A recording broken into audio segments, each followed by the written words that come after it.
ಆತ್ಮೀಯರೇ, ಈ ದಿನ ಉಸಿರು ಹೇಗಿರಬೇಕು ಎಂಬುದರ ಕುರಿತಾಗಿ ಮಾಹಿತಿಗಳನ್ನು ನೋಡೋಣ.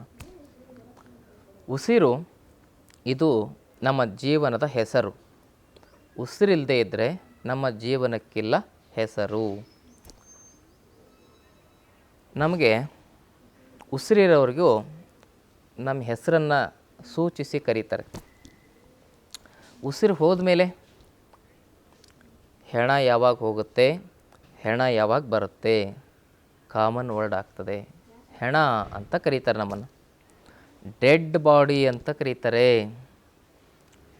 ಹಾಗಿದ್ರೆ ಈ ದೇಹಕ್ಕೆ ಮೌಲ್ಯ ಬರೋದು ಎಲ್ಲಿಂದ? ಉಸಿರಿನಿಂದ. ಉಸಿರು ಹೋಯಿತು ಅಂತ ಹೇಳಿದರೆ ಎಂತಹದೇ ಒಬ್ಬ VIP ಆಗಿರಲಿ, ಅವನು ಯಾವುದೇ ದೇಶದ ಪ್ರಧಾನಿಯಾಗಿರಲಿ, ಅವನು ಯಾವುದೇ ದೇಶದ ರಾಜ್ಯ ಆಗಿರಲಿ, ಅವನೆಂಥದೇ ಜಗತ್ತಿನ ದೊಡ್ಡ ಶ್ರೀಮಂತ ಆಗಿರಲಿ, ಅವನನ್ನು ಇಟ್ಕೊಳ್ಳಿಕ್ಕೆ ಸಾಧ್ಯ ಇಲ್ಲ. ಒಂದು ಜೊತೆ ಚಪ್ಪಲಿ ಬೇಕಾದ್ರೆ ನಾವು ಇಟ್ಕೊಳ್ಬೋದು, ಕಿತ್ತೋಗಿರೋದನ್ನು. ಆದರೆ ಉಸಿರು ಹೋದ ಮೇಲೆ ಎಂತಹ ವ್ಯಕ್ತಿಯನ್ನಾದರೂ ಕೂಡ ನಾವು ಇಟ್ಕೊಳ್ಳೋದಿಲ್ಲ. ಯಾಕಂದರೆ ಉಸಿರಿರೋರಿಗೆ ಮಾತ್ರ ಈ ಶರೀರದಲ್ಲಿ ಪವಿತ್ರತೆ ಇರ್ತದೆ, ಶುದ್ಧತೆ ಇರ್ತದೆ, ಬದ್ಧತೆ ಇರ್ತದೆ. ಉಸಿರು ಹೋದ ಮೇಲೆ ಪವಿತ್ರತೆ ಹೋಗ್ತದೆ. ಈ ಶರೀರ ಪವಿತ್ರತೆಯನ್ನು ಮತ್ತು ಜೀವವನ್ನು ಪಡಿತಕ್ಕಂಥದ್ದು ಉಸಿರಿನಿಂದ. ಆ ಉಸಿರನ್ನು ನಾವು ಸಂಪೂರ್ಣವಾಗಿ ಹೇಗೆ ಇಟ್ಕೊಳ್ಬೇಕು ಈ ಕುರಿತಾಗಿ ಈ ದಿನ ನಿಮಗೆ ಮಾಹಿತಿ ಕೊಡ್ತಾ ಇದ್ದೀನಿ. ಮೊದಲನೇದು, ಉಸಿರು ನಿಧಾನವಾಗಿರಬೇಕು. ಅದು ಯಾಕೆ ಇರಬೇಕು ಅಂತ ಮುಂದಿನ ಎಪಿಸೋಡ್ಗಳಲ್ಲಿ ಹೇಳ್ತೇನೆ. ಒಂದೇ ಒಂದು ಮಾತಿನಲ್ಲಿ ನೀವು ತಿಳ್ಕೋಬೇಕು, ಉಸಿರು ನಿಧಾನವಾಗಿದ್ದರೆ ಮನಸ್ಸು ಶಾಂತವಾಗಿರ್ತದೆ. ಎರಡನೇದು, ಉಸಿರು ಆಳವಾಗಿರಬೇಕು.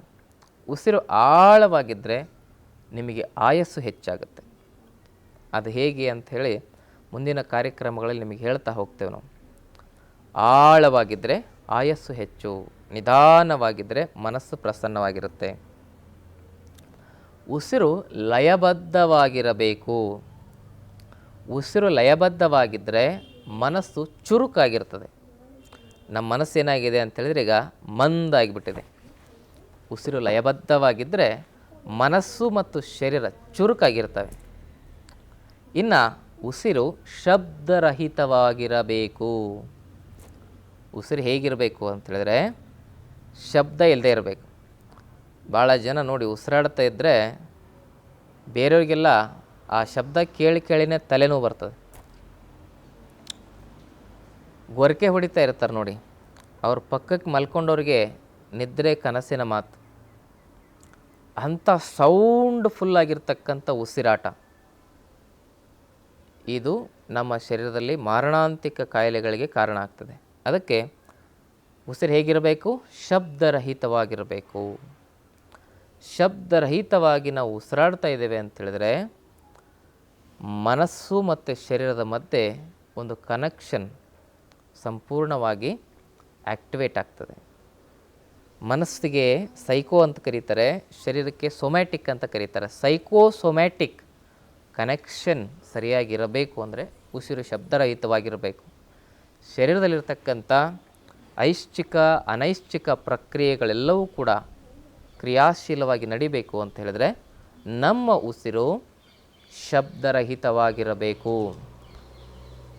ಈ ಉಸಿರಿನ 4 ಕ್ವಾಲಿಟಿಗಳು ನಮ್ಮಲ್ಲಿ ಇದ್ದರೆ ನಾವು 100 ವರ್ಷಕ್ಕಿಂತಲೂ ಅಧಿಕವಾಗಿ ಆರೋಗ್ಯದಿಂದ ಬದುಕಬಹುದು.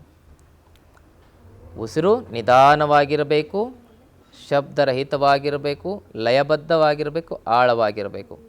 Deep breath, rhythmic breath, soundless breath and long breath. ದೀರ್ಘವಾದ ಉಸಿರಾಟ, ಡೀಪ್ ಬ್ರೆತ್, ಲಯಬದ್ಧವಾದ ಉಸಿರಾಟ ರಿದಮೆಟಿಕ್ ಬ್ರೆತ್, ಶಬ್ದರಹಿತವಾದ ಉಸಿರಾಟ ರಿದಮೆಟಿಕ್ ಬ್ರೆತ್, ಸೌಂಡ್ಲೆಸ್ ಬ್ರೆತ್, ಆಳವಾದ ಉಸಿರಾಟ ಡೀಪ್ ಒಳಗಿರ್ತಕ್ಕಂಥ ಡೆಪ್ತ್ ಆಗಿರ್ತಕ್ಕಂಥ ಉಸಿರಾಟ.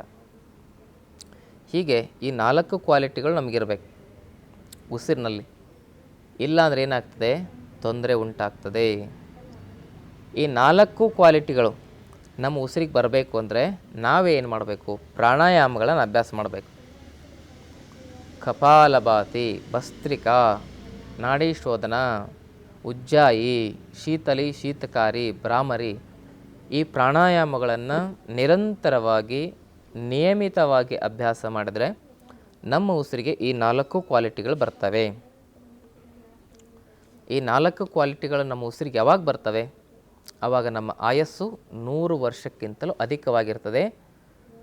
ರೋಗಿಗಳಾಗಿ ಅಲ್ಲ, ಯೋಗಿಗಳಾಗಿ, ಆರೋಗ್ಯವಂತರಾಗಿ ಅಂತಕ್ಕಂಥ ಮಾಹಿತಿಯನ್ನು ಕೊಡ್ತಾ, ಆದಮೇಲೆ ಈ ಪ್ರಾಣಾಯಾಮವನ್ನು ಹೇಗೆ ಮಾಡೋದು ಅಂತ ನಿಮಗೇನಾದ್ರು ಸಂದೇಹಗಳಿದ್ದರೆ ನಮ್ಮ ಈ ಚಾನಲ್ನಲ್ಲಿ ನಾವು ಹೇಳಿಕೊಟ್ಟಿದ್ದೇವೆ ಪ್ರಾಣಾಯಾಮನ.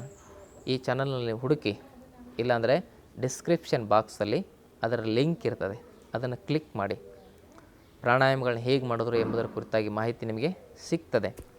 ಅದನ್ನು ನೋಡ್ಕೊಂಡು ಅಭ್ಯಾಸ ಮಾಡಿ, ಆರೋಗ್ಯವಾಗಿರಿ, ಔಷಧಿಗಳಿಂದ ಮುಕ್ತವಾಗಿ ಜೀವನವನ್ನು ಸಾಗಿಸಿ. ನೀವು ದುಡಿದಿರ್ತಕ್ಕಂಥ ಸಂಪಾದನೆ ಔಷಧಿಯನ್ನು ತೆಗೆದುಕೊಳ್ಳಿಕ್ಕಾಗಬಾರ್ದು, ಒಂದು ಸೇವೆಗಾಗಿ ಇರಬೇಕು. ಆ ಒಂದು ಸೇವೆಗಾಗಿ ನಿಮ್ಮ ಸಂಪಾದನೆ ಉಪಯೋಗ ಆಗಲಿ ಹೊರತು ಆಸ್ಪತ್ರೆಗಳ ಗುಲಾಮರಾಗಿ ಔಷಧಿಗಳಿಗೆ ನಿಮ್ಮ ದುಡ್ಡು ಖರ್ಚಾಗದೇ ಇರಲಿ ಅಂತಕ್ಕಂಥದ್ದೇ ನಮ್ಮ ಕಳಕಳಿ. ಇದನ್ನು ನೀವು ಉಪಯೋಗಿಸ್ಕೊಳ್ಳಿ, ಆರೋಗ್ಯದಿಂದ ಬದುಕಿ ಅಂತಕ್ಕಂಥ ಮಾಹಿತಿಯನ್ನು ಕೊಡ್ತಾ ಭಕ್ತಿಯ ಶರಣಾರ್ಥಿಗಳು.